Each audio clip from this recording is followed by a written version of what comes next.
Okay, here's where we see the protest take a turn for the worse and turn into a riot situation.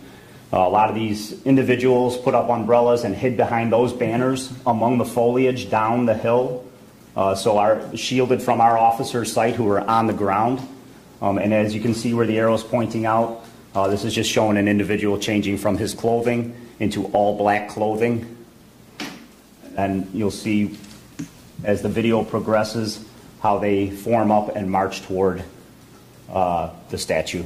So here again, a lot of the protesters are moving in front to shield this group who are all changing clothes and preparing weapons to be thrown at the officers who are standing at the statue, which is approximately half a block away.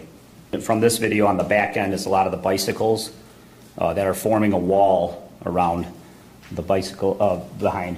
So here's a gentleman dumping out weapons to be thrown at the police, and immediately they start multiple felonies of throwing objects at the police who were standing on the statue. We've seen frozen water bottles, frozen cans of different types of substances, rocks, explosive devices, and then obviously here comes the PVC with the banner that was broken apart and then jabbed at the officers. I want to point out that we've had multiple protests at the statue prior to this event that were all peaceful. Yes, and we see this umbrella shielding of tactics, not just across the country, across the world. We've seen this in Hong Kong and China.